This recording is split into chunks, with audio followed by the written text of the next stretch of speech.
Sir ఇక్కడ date కూడా చూడండి సార్. ఫస్ట్ ఎర్రర్ ఇది కూడా ఒకటి ఉంది. డేట్ 7/5/2022 ఉన్నది. డేట్ మార్చండి, అక్కడ 8 ఇవ్వండి. అంటే కొందరికి ఆటోమేటిక్గా వచ్చేస్తుంది కదా సార్, అది మనకి ఏం ప్రాబ్లం లేదు, మార్చండి. ఒక్కొక్కసారి రాదులేండి, ఇవి డెమో సర్వర్స్ కదా.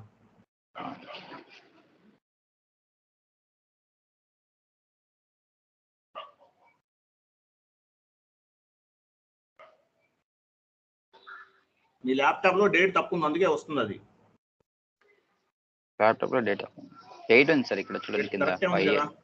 ఓకే, ఏం కాదులేండి, ఏం కాదు. ఇవ్వండి, డాక్యుమెంట్ పోస్ట్ చేయండి. క్యాపిటల్ యూజ్ చేయాలి ఎప్పుడైనా.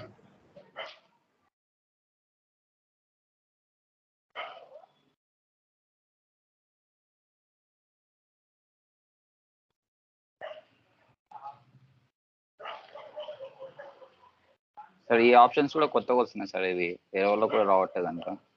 ఆప్షన్స్ అట్లా కాదండి, అది ఏం లేదు, కరెక్టే ఉంది. కంటిన్యూ చేయండి, కరెక్టే ఉంది అది. రెంట్ అకౌంట్ తీసుకోండి.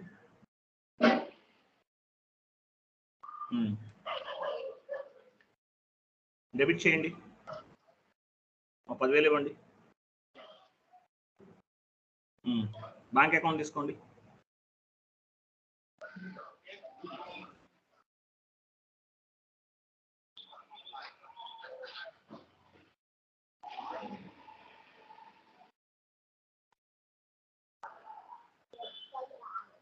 క్రెడిట్ కదా సార్ అది? అంతే, క్రెడిట్ 10,000 ఇవ్వండి, 10,000 ఇవ్వండి. Okay sir.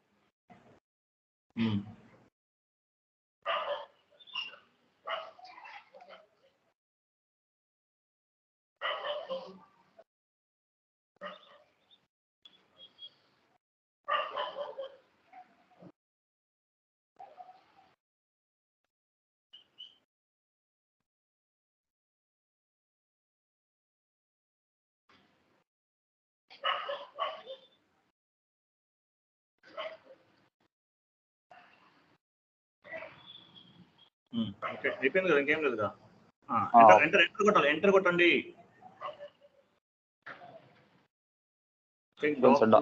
Not in the, మళ్ళీ కొట్టి ఎంటర్ కొట్టండి. సిమ్యులేట్ చేయండి,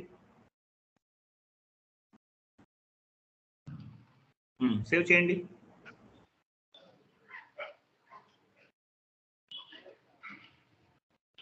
There is no item category assigned to the account number అన్నారు.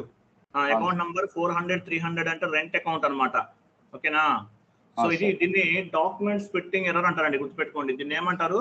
డాక్యుమెంట్ స్ప్లిట్టింగ్ అంటారు. అంటే డాక్యుమెంట్ అనేది దేనికి సంబంధించిన డాక్యుమెంట్ అనేది మనము ఎంటర్ చేయాలి, అది చేయకపోవటం వల్ల మనకి ఆ రకమైనటువంటి ఎర్రర్ అనేది వస్తుంది అనమాట. ఆ ఎర్రర్ మీద క్లిక్ చేయండి ఒకసారి, కింద ఎర్రర్ ఉంది, దాని మీద క్లిక్ చేయండి.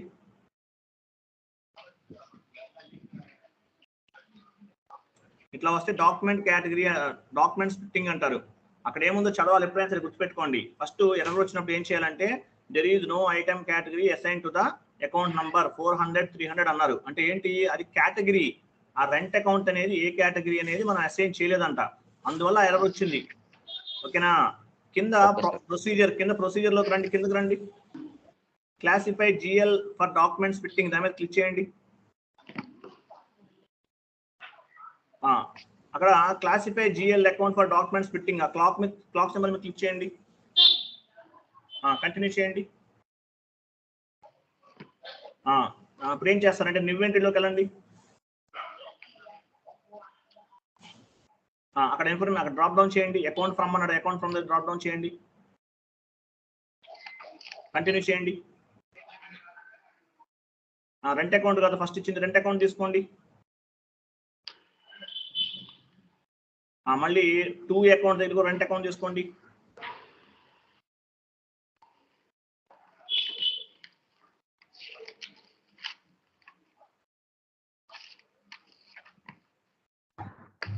అక్కడ సిఏటి అని ఉంది చూడండి, సిఏటి అంటే అక్కడ సిఏటి అంటే కేటగిరీ. డ్రాప్ డౌన్ చేయండి అక్కడ. ఇప్పుడు రెంట్ అకౌంట్ అనేది దేనికి సంబంధించింది? ఎక్స్పెన్సెస్ అన్నమాట. ఎక్స్పెన్సెస్ సంబంధించిన ఏమో చూడండి అక్కడ. ఎక్స్పెన్సెస్ 2000 తీసుకోండి. ఓకే, ఎక్స్పెన్సెస్ తర్వాత ఏంటి కిందకి రండి, ఇంకోటి కూడా వస్తుంది, దానికి రెండో దానికి కూడా వస్తుంది ఎర్రర్, సేమ్ ఎర్రర్. సేవ్ చేసేయండి, చెప్తాను, సేవ్ చేయండి, మారుద్దాంలే, తర్వాత చేద్దాం. మళ్ళీ సేవ్ చేసి మళ్ళీ పోస్ట్ చేయండి డాక్యుమెంట్, మళ్ళీ వస్తుంది, మళ్ళీ చూపిస్తాను మీకు ఎర్రర్ వస్తుంది. కంటిన్యూ చేయండి. బ్యాక్ వెళ్ళండి, ఇప్పుడు బ్యాక్ వెళ్ళండి. అలా కాదు, బ్యాక్ అంటే అది కాదు, బ్యాక్ అంటే అది కాదు, ఆ గ్రీన్ సింబల్ ఉంది, సేవ్ బటన్ పక్కనే ఉంది చూడండి, అది బ్యాక్. Again back. క్లోజ్ చేయండి, ఆ విండో క్లోజ్ చేయండి. అది ఇప్పుడు ఎంటర్ కొట్టండి, సిమ్యులేట్ చేయండి, సేవ్ చేయండి.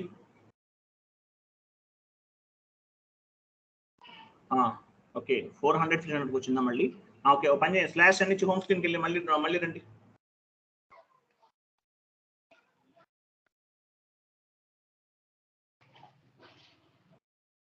ఇప్పుడు మళ్ళీ ఇవ్వండి.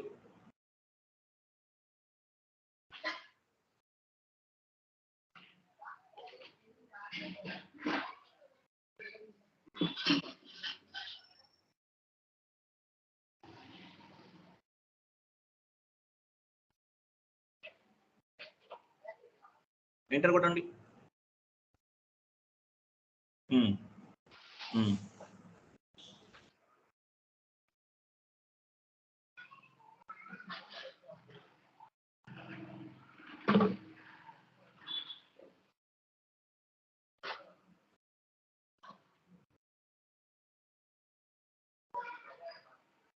డెబిట్ తీసుకోవాలి, రెంట్ అకౌంట్ డెబిట్.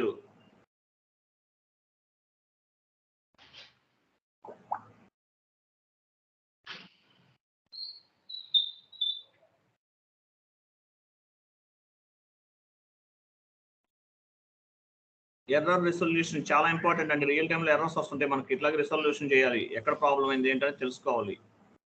మీరు జాబ్కి వెళ్ళే టైం కల్లా ఒక 50 ఎర్రర్స్ రెడీ ఉండాలి, ఏ ఎర్రర్ వస్తే ఎలా రిజల్యూషన్ చేయాలనేది.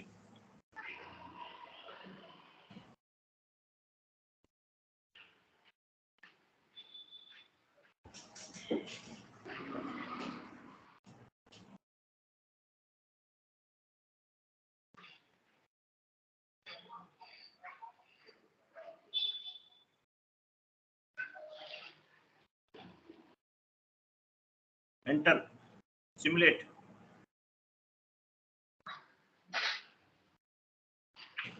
సేవ్ చేయండి. చూసారా, 400 300కి అయిపోయింది ఎర్రర్. ఇంతకుముందు 400 300 చేశాను కదా, ఫస్ట్ దానికి అయిపోయింది. సో సెకండ్ దానికి బ్యాంక్ అకౌంట్ ఏ కేటగిరీకి సంబంధించిందని చెప్పేసి అడుగుతుంది, దాని కేటగిరీ ఇవ్వలేదు, అర్థమైందా? ఫస్ట్ దానికి డాక్యుమెంట్స్ ఫిట్టింగ్ ఎర్రర్ అనేది పోయింది, ఫస్ట్ అకౌంట్ కి, రెంట్ అకౌంట్ కి. ఇప్పుడు ఇది వచ్చేసి బ్యాంక్ చేయాలన్నమాట, 200 100 అనేది. సో దాని మీద డబుల్ క్లిక్ చేయండి.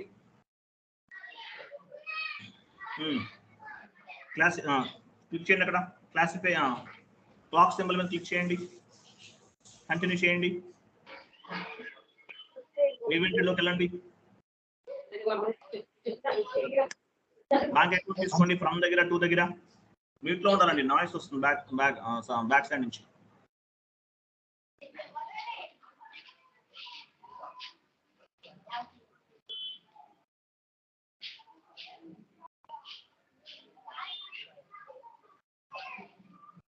కేటగిరీ, ఏ కేటగిరీ అది?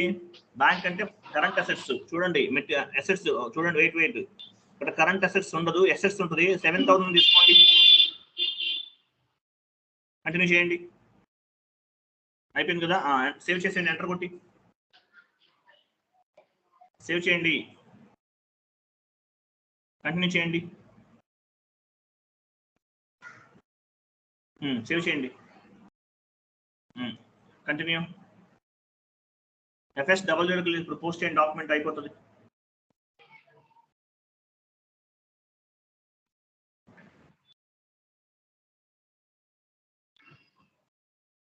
తీసుకోవాలి, బ్యాక్ వెళ్ళండి. వద్దా సార్, బ్యాక్ వెళ్ళిపోలా? FS00 ఇవ్వండి, /n FS00.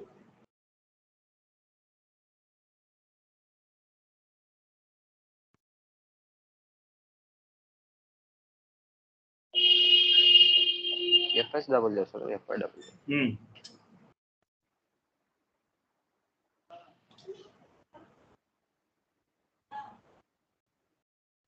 సారీ ఎఫ్ఎస్ కాదు మన FB డాక్యుమెంట్ 50 కదా FB 50 నేను డాక్యుమెంట్ పోస్ట్ చేయాలి మనం మర్చిపోయాను సారీ FB 50 ఇప్పుడు ఇవ్వండి.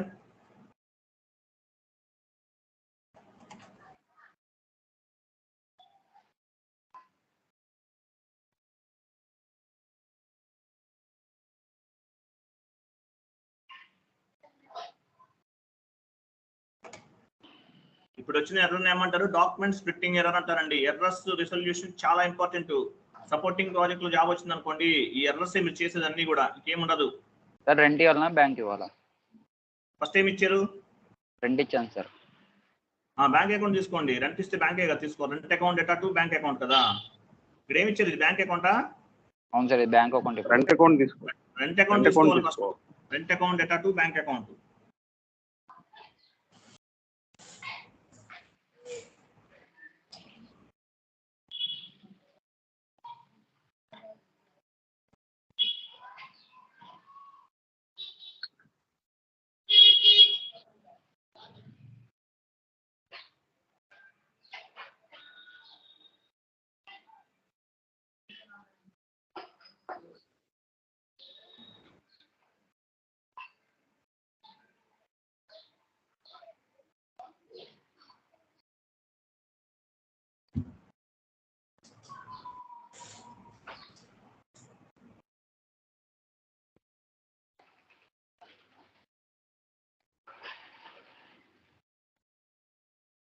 టెక్స్ట్ కూడా రెంట్ అని రాయండి.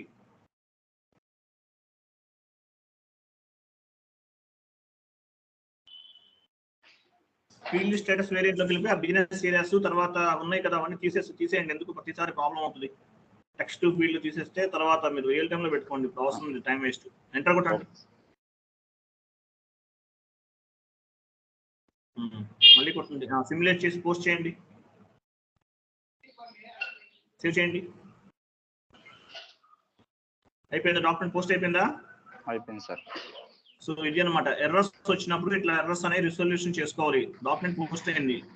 ఏం ఎర్రర్ అది? డాక్యుమెంట్ స్ప్లిట్టింగ్ ఎర్రర్ అంటారు. ఆ డాక్యుమెంట్ అనేది స్ప్లిట్ చేయలేదు మనం, అందువల్ల మనకు ఆ ఎర్రర్ అనేది వచ్చింది. దాన్ని డాక్యుమెంట్ స్ప్లిట్టింగ్ ఎర్రర్ అంటారు అనమాట. సో డాక్యుమెంట్ స్ప్లిట్టింగ్ ఎర్రర్ ని మనం రిజల్యూషన్ చేసాం. ఒక ఎర్రర్ అనేది నేర్చుకున్నారు మీరు ఈరోజు. ఓకేనా? రైట్. 1 minute.